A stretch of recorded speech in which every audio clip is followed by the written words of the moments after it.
Adorons le Seigneur, son éclat et sa beauté, tout en lui est lumière et bonté.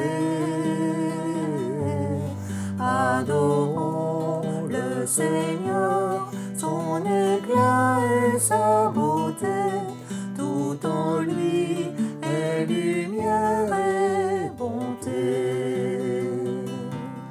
Dans la joie, au milieu de son peuple,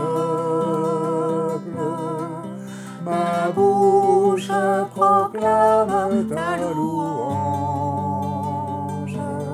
Tu es Dieu et je t'appartiens.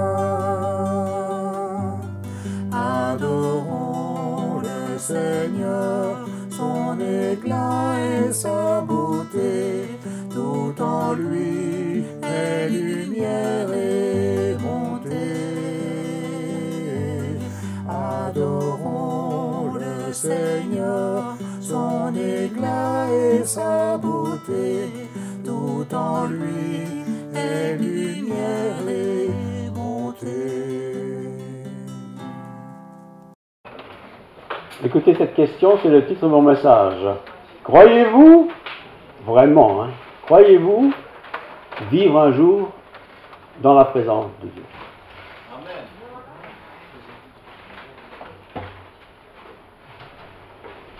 On aimerait bien en être sûr, hein? D'ailleurs, certains diront, je l'espère. Je l'espère parce qu'après tout, j'ai fait beaucoup de choses pour Dieu. Donc, quelque part, j'ai quand même un petit mérite. D'autres diront, moi je me suis converti quand même. Avant je ne croyais pas en Dieu, maintenant je crois en Dieu, donc je pense que je devrais être près de Dieu. Peut-être. Hein. D'autres diront peut-être, moi j'ai changé de religion. Avant j'étais là-bas, maintenant je suis ici, chez les protestants, les évangéliques. Oui, je pense que Dieu va être content, et ça devrait aller, quoi. Tout ce que je vous dirais, je ne l'invente pas, j'ai entendu. Hein. Puis d'autres disent, depuis que je suis chrétien, en tout cas moi je surveille mon langage, parce qu'autrefois je jurais toutes les phrases, maintenant je ne jure plus, non, je pense que je vais aller au ciel. Hein? D'autres diront, moi je parle souvent de ma foi, je ne rate pas une occasion pour parler de ma foi en Dieu, donc ça devrait marcher, je devrais aller au ciel sûrement. D'autres diront, moi honnêtement, depuis que je me suis converti, je suis devenu très humble, hein. D'ailleurs je suis fier de mon humilité. Hein. Donc avec ça, je vais au ciel, c'est sûr. D'autres diront peut-être, j'espère aller au ciel parce qu'avec tout ce que je fais pour l'Église, je m'occupe des enfants, je viens nettoyer, je ramasse la neige quand il n'y en a pas. Donc je pense que je mérite le ciel, quoi. Toutes ces histoires, je les ai inventées, je les ai lues pour donner une illustration de ce que parfois certains pensent. Comme si d'ailleurs le ciel était la conséquence d'un mérite quel qu'il soit. Ces réponses et bien d'autres, tout au long de ma vie, je les ai entendues tant et tant de fois. Mais certains diront aussi, mais dans le fond, on n'a quand même pas des garanties absolues. Hein? Parce que moi, je n'ai pas signé de contrat avec Dieu. Et Dieu n'a pas signé de contrat avec moi. Donc, oui, je crois, mais... D'autres diront, moi j'ai toujours été à l'église depuis que je suis né. Hein. J'en ai pas raté une, presque pas. Donc, j'étais un bon fidèle, bien présent, on pouvait me demander quoi que ce soit, je le faisais avec plaisir. Donc je pense que je vais aller au ciel, c'est sûr. C'est sûr. Et pourtant, parfois, malgré d'autres explications que l'on pourrait présenter, il nous arrive d'être dans l'incertitude. Mais dans le fond du fond, est-ce que ça existe vraiment un ciel en dehors de notre atmosphère? Où seront tous ceux qui ont cru en Dieu? C'est où ça, quelque part? C'est où? Les ballons américains n'ont rien trouvé. Vous avez entendu des ballons qui se baladent dans l'espace, là? En tout cas, ils ont trouvé quelque chose, c'est pas le paradis. Pourtant, ils sont restés longtemps. Hein? Alors que dit la Bible? Avec précision, j'aimerais vous le lire. C'est un texte tous les textes seront dans l'épître aux Romains. Paul a écrit une lettre magnifique à ces chrétiens d'origine romaine. Romaine, vous connaissez Rome il y a 2000 ans, et l'avantage, c'était pas chaud. Il y avait des dieux toutes les sauces, et entre autres, ce christianisme qui a commencé à naître, qui s'est développé, et Paul écrit une très belle lettre, l'Épître aux Romains, et d'ailleurs, cette Épître aux Romains, contrairement à ce qu'on pourrait penser, est très très motivante pour acquérir ou développer la foi que Dieu donne d'ailleurs gratuitement. Alors je vous lis pour commencer chapitre 6, verset 8. Or, il y a tout un exposé, vous pouvez relire à la maison. Or, si nous sommes morts avec Christ, or si nous sommes morts avec Christ, nous croyons aussi que nous vivrons avec lui. Or, si nous sommes morts avec Christ, nous croyons aussi que nous vivrons avec lui. Pas de chance pour moi. D'abord, je suis encore vivant. Et puis, si je n'étais pas vivant, n'étais plus vivant, je ne serais pas mort sur la croix. Donc, je ne vois pas comment moi, je pourrais être avec Christ, tant il est que Christ est quelque part. Je vais toucher votre cœur ce matin. Et il faudra y répondre. Oui, je crois, allez voir. Ou quand même, je n'y crois pas trop. Ça me semble difficile. Paul était un prédicateur extraordinaire. Il faut le rappeler qu'il était juif, pharisien, un élite de cette secte juive qui étaient les pharisiens. Il avait des réponses pour tout, il était intelligent, cultivé, voyageait beaucoup, il a rencontré beaucoup de gens, il a discuté. Et puis un jour, il a trouvé le Christ, et il s'est mis à servir le Christ et à honorer le Christ. Et il dit au chapitre 6, verset 8, je relis, « Or, si nous sommes morts avec Christ, nous croyons que nous vivrons aussi avec lui. » Ce n'était pas du blabla d'un professeur, ça. C'est une déclaration authentique que Paul a vécue après sa conversion. Et d'ailleurs, pour ça, il était prêt à mourir. Posons-nous la question. Si je dis que je suis chrétien, est-ce que j'oserais, honnêtement, dire, en continuant la phrase, « Et je suis prêt à mourir pour la cause de Christ ». Chez nous, on peut le dire facilement, parce qu'après tout, on ne meurt plus pour la cause du Christ aujourd'hui. Mais ça n'a pas toujours été le cas.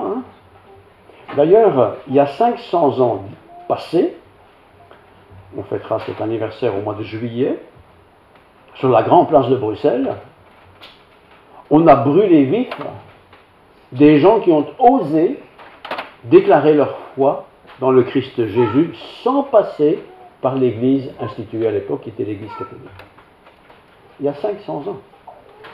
Je me dis, si aujourd'hui les choses étaient encore les mêmes, voilà, vous devez faire partie de la religion X ou Z, et si vous ne faites pas partie, on vous brûle, ou on prend tout ce que vous avez, ou on massacre votre femme ou votre mari.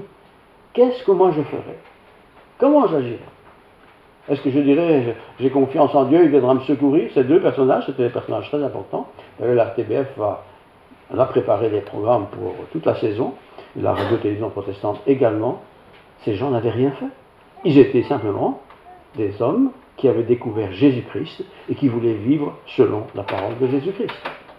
Et ils ont été brûlés sur cette belle grande place à Bruxelles, qui est visitée par tant de gens.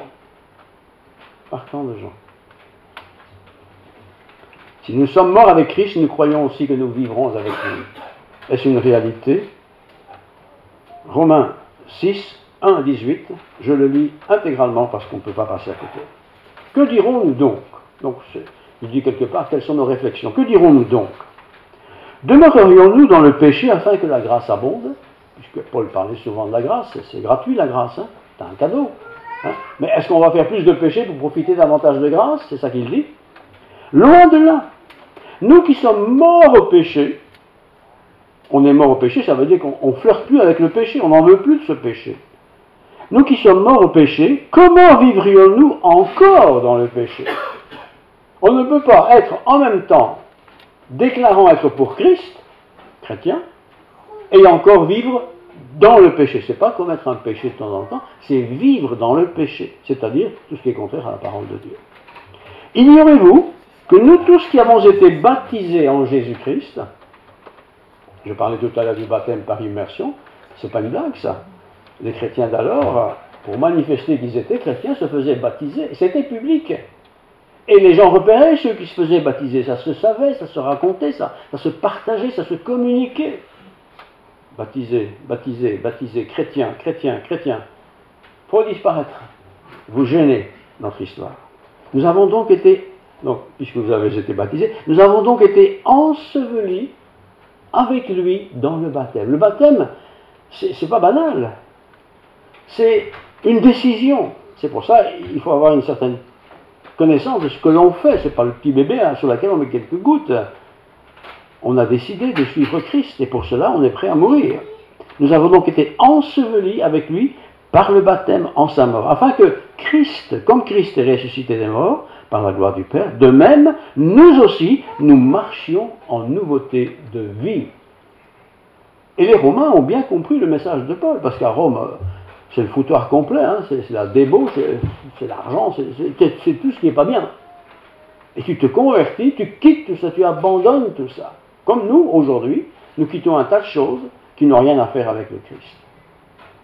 En effet, verset 5, si nous sommes devenus une même plante avec lui, avec le Christ, même plante, même souche, même épanouissement, en Christ, si nous sommes devenus une même plante, donc c'est quelque chose qui s'acquiert, devenu, avec lui par la conformité à sa mort, nous le serons aussi par la conformité à sa résurrection.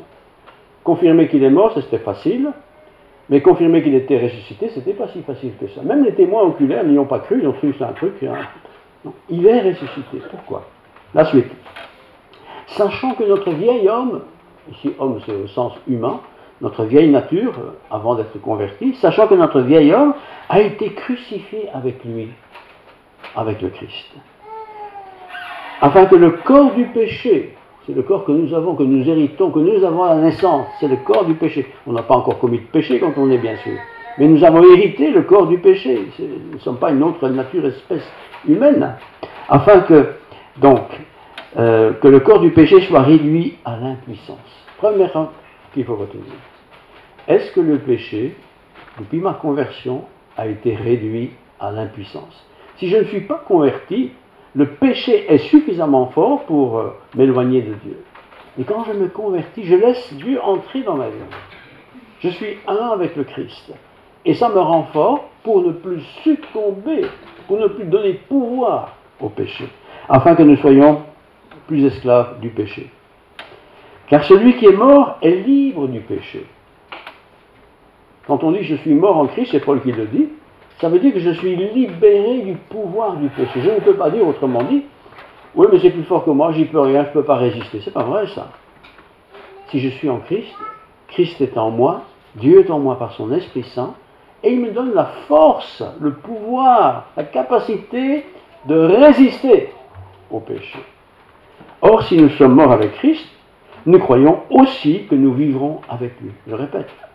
Or, si nous sommes morts avec Christ, et on a reçu le Christ dans notre vie, si nous sommes morts à cette vie sans Christ, nous vivrons aussi avec lui. Nous vivrons aussi avec lui. Sachant que Christ, ressuscité des morts, ne meurt plus. La mort n'a plus de pouvoir sur lui. On le sait.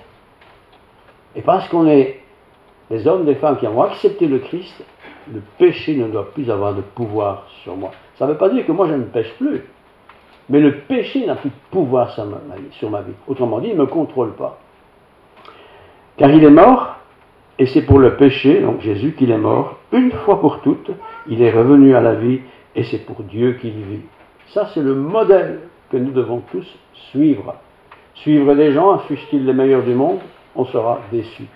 Christ est le modèle. Il était sans péché, il a été crucifié, il est ressuscité, il est monté au ciel, il prépare une place pour que tous les rachetés puissent passer l'éternité avec lui. Ainsi vous-même, voilà, regardez-vous comme mort au péché. Je n'appartiens plus au péché. Le péché n'a plus de contrôle sur moi. Pourquoi? Parce que j'ai donné ma vie à Dieu, au Christ. Et comme vivant pour Dieu en Jésus-Christ. Que le péché, donc, ne règne plus dans votre corps mortel. Que le péché ne règne donc plus dans votre corps mortel. Il ne dit pas qu'il n'y soit plus jamais, mais qu'il ne règne pas, qu'il ne soit pas le patron, quoi. C'est pas le péché qui doit guider ma vie. C'est le Seigneur, c'est sa parole. Et n'obéissez pas à ces convoitises. Le péché, c'est toujours de la convoitise. La convoitise, déjà, dans le jardin d'Éden. Adam et Ève, ils ont vu un fruit. Vous ne pouvez pas manger cet arbre-là. Il y avait des millions d'arbres. Des beaux, des grands, tout ce qu'on veut. Et ils ont vu cet arbre un peu spécial, séduisant, attirant. Et ils ont pris du fruit interdit. Et le péché est entré dans le monde. Ne livrez pas vos membres au péché. Nos membres, c'est notre corps. Hein. Les yeux, les oreilles, les muscles. Ne livrez pas vos membres au péché. Nous sommes plus sous le contrôle du péché. Mais donnez-vous vous-même à Dieu. Chacun doit le faire pour lui. Quelqu'un d'autre ne peut pas le faire pour moi. Quelqu'un d'autre ne peut pas être baptisé pour moi. Quelqu'un d'autre ne peut pas prier. Oui, il peut prier pour moi, mais il ne peut pas prendre la place de moi. Chacun doit le faire lui-même. Mais donnez-vous vous-même à Dieu, comme étant vivant de mort que vous étiez, et offrez à Dieu vos membres comme des instruments de justice. Car le péché n'aurait point de pouvoir sur vous, puisque vous êtes non sous la loi, mais sous la grâce. On n'est plus sous la loi, mais sous la grâce. C'est un état qui est le mien depuis que j'ai donné ma vie à Jésus. Transformation totale. Quoi donc? Puisque ce serait ça, hein, certains interprétaient d'une manière mauvaise. Quoi donc? Pécherions-nous parce que nous sommes non sous la loi mais sous la grâce? Alors j'y vais? Non, non, non, non. Loin de là. Ne savez-vous pas qu'en vous livrant à quelqu'un comme esclave pour lui obéir, vous êtes esclave de celui à qui vous obéissez? Et tout le monde à l'époque savait ce que c'était un esclave. Hein. Il n'a rien à dire. Il est sur le boulevard d'un mec qui fait ce qu'il veut de lui. Le péché, quand il est dans ma vie, il contrôle ma vie. Et il fait de moi ce qu'il veut. Mais quand je donne ma vie au Seigneur, le péché n'a plus de contrôle sur moi. Pourquoi? Parce que Christ est en moi. Et le Christ me garde de la force du péché. Si j'essaie de m'en sortir moi-même, je serai perdant. Parce que je n'ai pas la force de résister. Tu peux peut-être, mais pas longtemps. Donc, ne savez-vous pas qu'en vous livrant quelqu'un comme esclave pour lui obéir, vous êtes esclave de celui à qui vous obéissez, soit du péché qui conduit à la mort, soit de l'obéissance qui conduit à la justice. Mais grâce vous soit rendue à Dieu de ce qu'après avoir été esclave du péché, vous avez obéi de cœur à la règle de doctrine dans laquelle vous avez été instruit. Paul passait beaucoup de temps à expliquer le processus du salut, la mort, la vie, le choix que l'on fait. On ne me l'impose pas, aucun rite ne peut le faire à ma place, je le décide. Quelle liberté! C'est la vraie liberté que l'homme a aujourd'hui. Ayant été affranchi du péché, affranchi, ça veut dire que ça n'a plus de pouvoir sur moi, plus d'autorité, ayant été affranchi du péché, vous êtes devenu esclave de la justice. Et être esclave de la justice, c'est être dans la voie de Dieu, dans la voie droite, dans la voie qui honore le Seigneur. Et les versets clés de tout ce chapitre, si vous prenez les notes, c'est le verset 8 à 10. C'est notre credo. Et je le lis encore une fois d'un trait. Or, nous sommes morts avec Christ. Ainsi, nous croyons que nous vivrons aussi avec lui. Nous sommes morts avec Christ, ainsi nous vivrons avec lui. Sachant que Christ, ressuscité des morts, ne meurt plus, la mort n'a plus de pouvoir sur lui. Car il est mort, et c'est point le péché qui est mort, une fois pour toutes, il est revenu à la vie, et c'est pour Dieu qu'il vit. C'est ça, être un chrétien.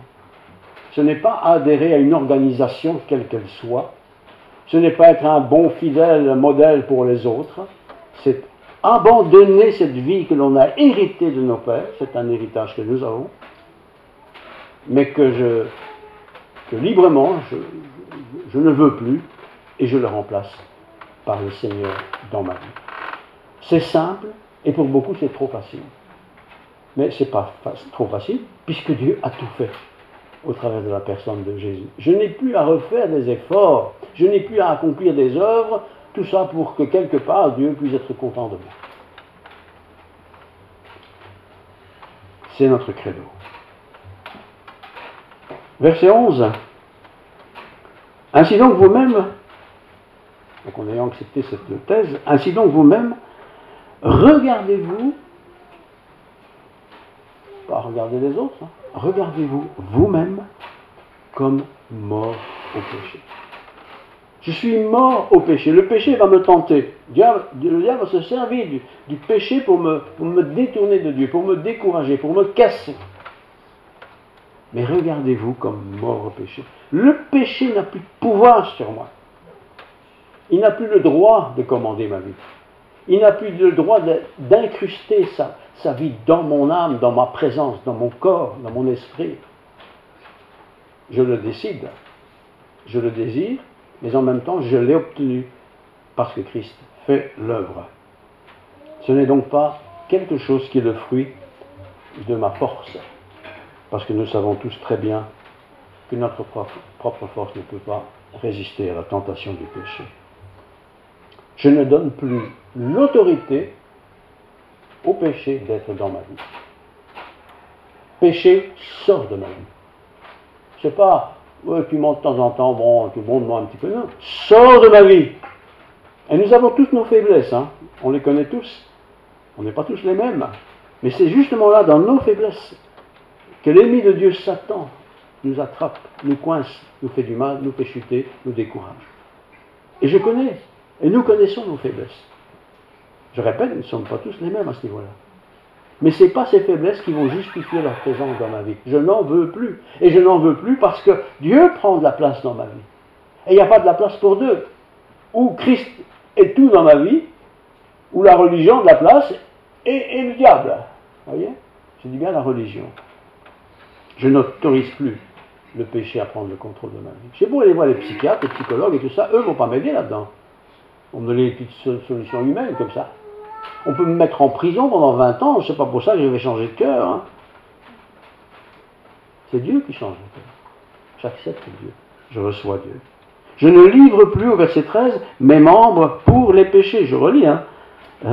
Ne livrez pas vos membres au péché. Les membres, c'est pas les autres, c'est moi. Mes membres, ma tête, mes yeux, mes oreilles, tout. Ne livrez pas vos membres au péché comme des instruments d'iniquité. Je n'ai pas donné ça à Dieu. Ni ma voix, ni mes oreilles, ni mon intelligence, ni ma culture, ni mes muscles, ni ma... Je ne donne rien de tout ça au péché.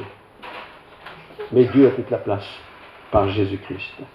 Je ne livre donc plus mes membres pour le péché. Par contre, verset 13b, je donne, mais donnez-vous vous-même à Dieu comme étant vivant de mort que vous étiez. Quand on est mort, on le sait. Enfin, si on ne le sait pas, les autres le savent. Mais je me débarrasse du péché de la même manière que quand je suis mort, je n'existe plus. Le péché n'existe plus dans ma vie. Et tout le monde va se dire, il n'existe peut-être plus, mais quand même, je ne suis pas parfait. Non, ça c'est certain, il n'est pas parfait moi non plus, on s'en fout. Mais ce péché, quel qu'il soit, n'a plus le pouvoir sur ma vie. C'est ça la différence. Il n'a plus le pouvoir. Quand je suis sans Christ dans ma vie, sans l'Esprit de Dieu, le péché a le pouvoir, je ne peux pas le contrôler. Ici, il ne me contrôle plus, même s'il m'arrive encore de pécher. Il ne me contrôle pas. Pourquoi? Parce que l'Esprit de Dieu est en moi.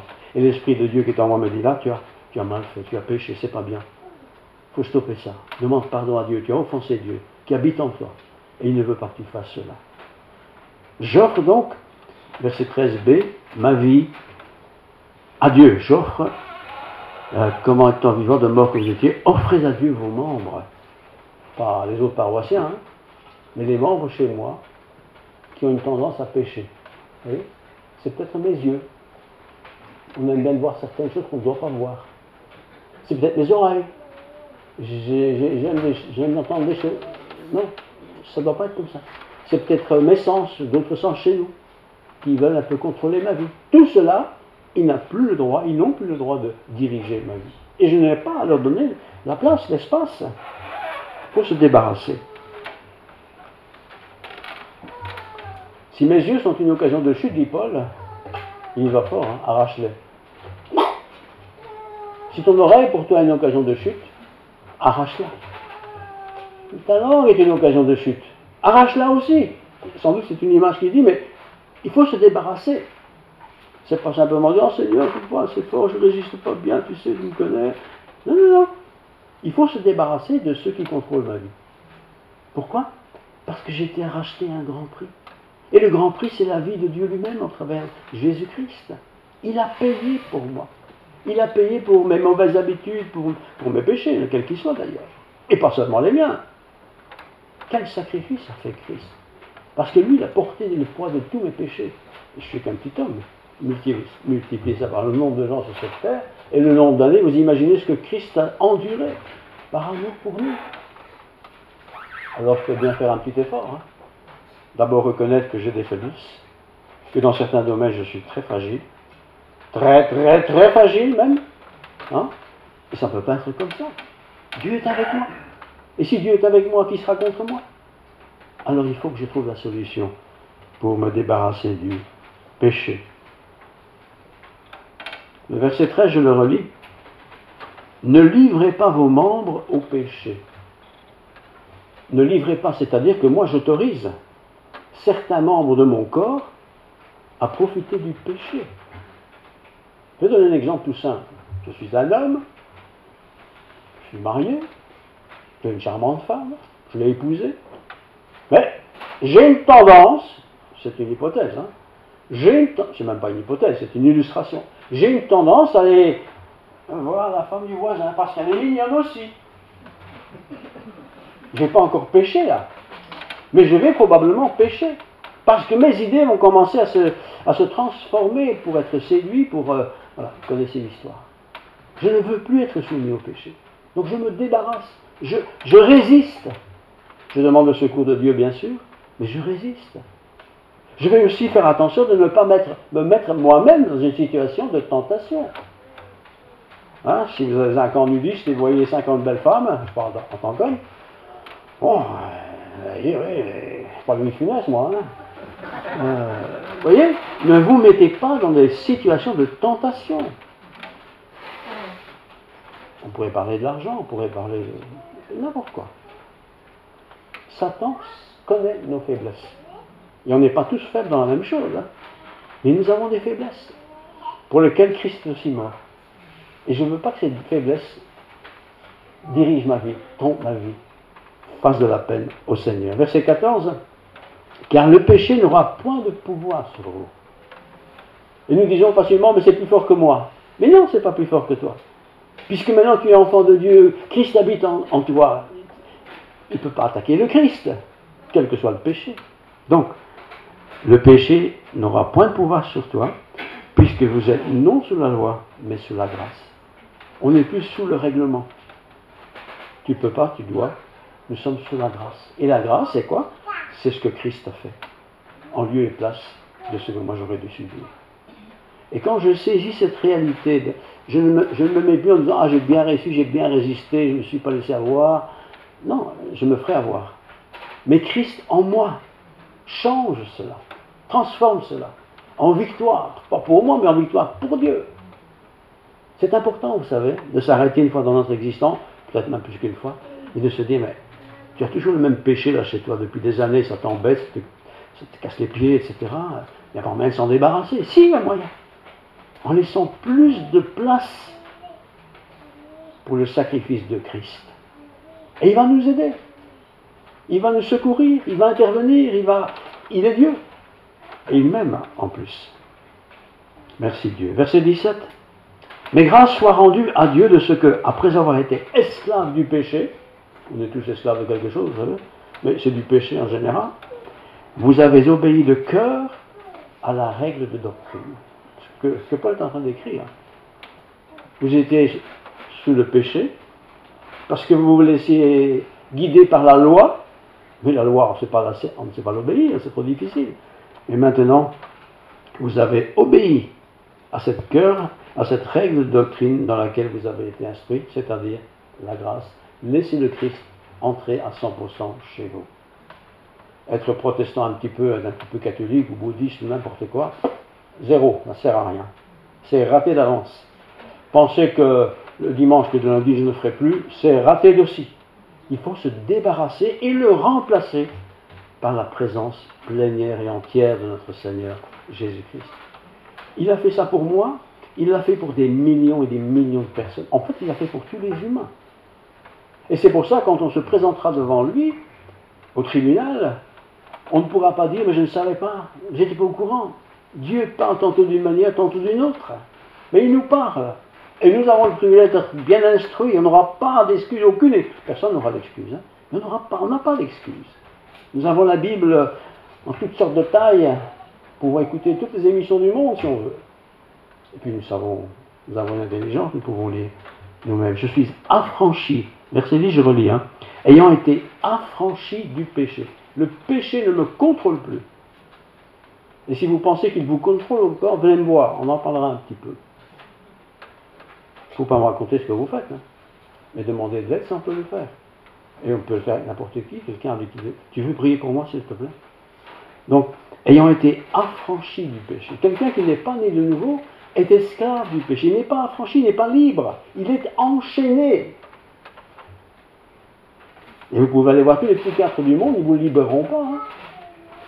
Vous avez payé très cher pendant longtemps. Christ, c'est gratuit. Mais il faut suivre ce qu'il vous dit. Ayant été affranchi du péché, vous êtes devenus esclaves de la justice. Je vous affranchis. Vous êtes libérés. Je prends encore un verset parce que le temps passe très vite. 19b. De même, donc, que vous avez livré vos membres comme esclaves à l'impureté, avant votre conversion, à l'iniquité, impureté, iniquité, pour arriver à l'iniquité, ainsi maintenant, vous livrez vos membres comme esclaves de la justice. Ce n'est pas la petite religionnette qu'on suit en pensant que ça irait bien parce que je chante dans la chorale de l'église à côté. Hein. C'est pas ça du tout. C'est pas ça du tout. Je suis libéré du péché qui me contrôle, chacun d'une manière ou d'une autre, pour laisser la place, toute la place, à celui qui veut venir chez moi, parce que je lui ai ouvert la porte, il a demandé s'il pouvait entrer, vous le laissez entrer, et ça change tout. Et maintenant je relis le verset entier. Donc, de même donc que vous avez livré vos membres comme esclaves à l'impureté, on a fait ça jusque maintenant, pour arriver à l'iniquité, ainsi maintenant, livrez vos membres comme esclaves à la justice. Esclaves, c'est-à-dire que le nouveau maître, ce n'est pas tout ce monde de péché, mais c'est le Christ lui-même, qui lui m'aime vraiment. Et il veut mon bien, et il veut que je sois avec lui pour l'éternité. Quel cadeau! Et tout ça, c'est gratuit, pour arriver à la sainteté. Bien sûr, une fois qu'on est devenu chrétien, qu'on s'est débarrassé du pouvoir du péché dans notre vie, nous sommes invités à rechercher la sainteté. La sainteté, c'est pas avoir cette couronne sur la tête, ces vêtements spéciaux. La sainteté, c'est être saint. S-A-I-N-T. Ça ne s'achète pas au pharmacien, ça. Vous pouvez aller voir Pierre, Paul et Jacques, il ne vous donnera jamais la sainteté. La sainteté se reçoit, se développe, une fois que j'ai permis au Christ de prendre possession de ma vie. En mettant bien sûr dehors celui qui dirigeait ma vie jusqu'alors. Ça y est, 7 ans. C'est ça l'évangile, c'est ça la bonne nouvelle. C'est ça que nous devons proclamer. Prêcher que les protestants sont moins bien ou mieux, ça ne sert à rien ça. Ça ne change la vie de personne ça. Mais dire voilà ce qui s'est passé dans ma vie. Si ça s'est vraiment passé. Avant, j'étais un voyou. Chacun peut raconter son histoire. Maintenant, tout ça n'a plus de pouvoir sur moi. Pourquoi tu n'as plus de pouvoir? Parce que Christ est dans ma vie. Il a donné sa vie pour moi. Il l'a fait pour d'autres, mais il l'a donné pour moi. Et le minimum qu'il puisse avoir, c'est l'espace dans ma vie. Alors l'espace, c'est pas forcément mon jardin, mes vacances et tout ça. C'est ma vie à moi. Il vient chez moi, il s'installe et il me guide. Conclusion de tout ceci, verset 22. Car je prends plaisir à la loi de Dieu selon l'homme intérieur. C'est Paul qui dit ça. Je prends plaisir. Il était pharisien et tout ça. Hein. Maintenant, il a reçu le Christ. Je prends plaisir à la loi de Dieu. Quand on n'est pas libéré du péché, on ne prend pas plaisir à la loi de Dieu. Parce que ce n'est pas possible. Sans ça, sans ces pratiques, je serais malheureux. Et pourtant, Dieu veut me libérer. Je prends plaisir à la loi de Dieu. Selon l'homme intérieur. Mon homme extérieur va peut-être encore être tenté de temps en temps. Mais ce n'est pas lui qui va contrôler ma vie. C'est l'homme intérieur. celui que nous avons tous en tant qu'humains. Car je prends plaisir à la loi de Dieu selon l'homme intérieur. Mon corps me dira, mange, mange, c'est bon, vas-y, bois, regarde, pas tout ce que vous voulez. Mais mon âme, qui est maintenant régénérée, va me dire, laisse tomber ça, c'est plus ton affaire ça.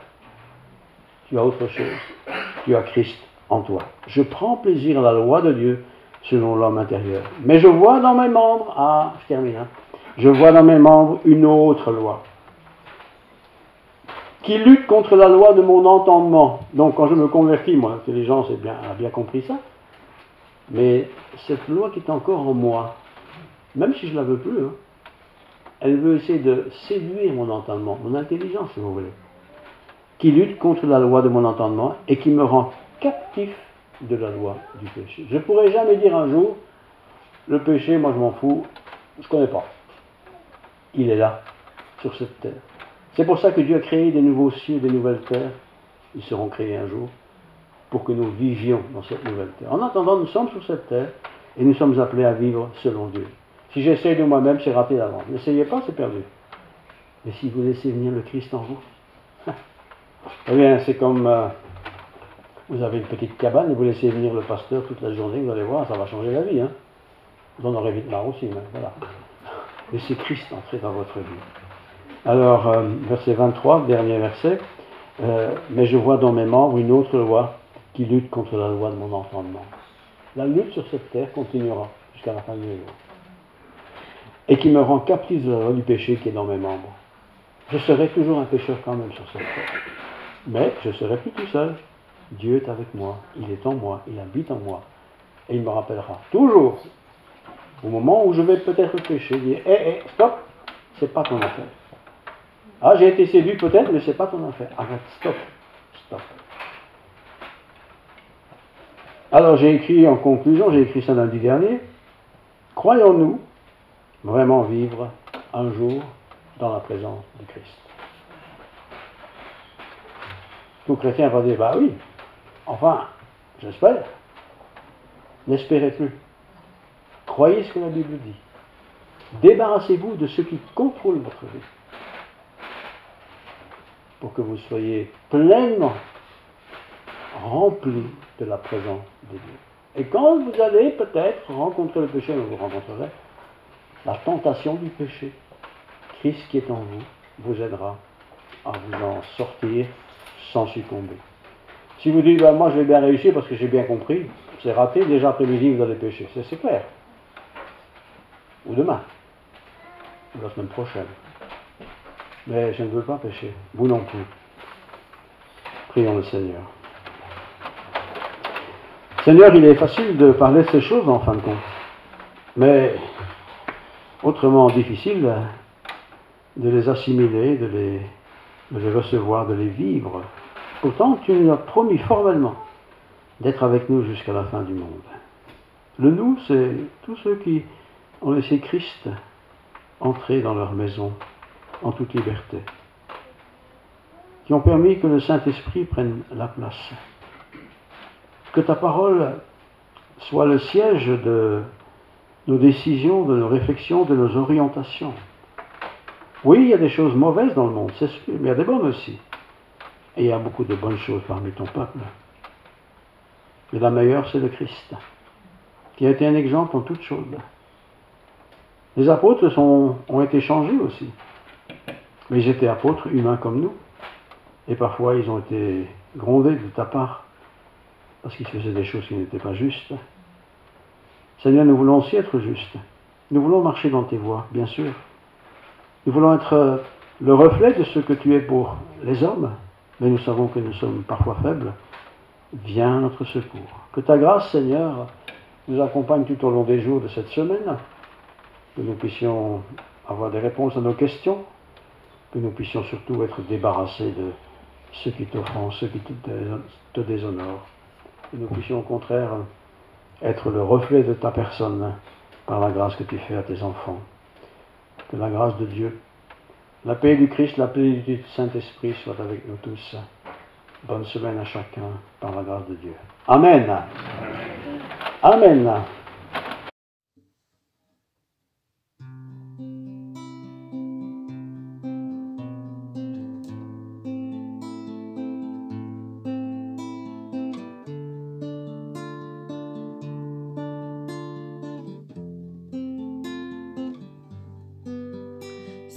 avant, je me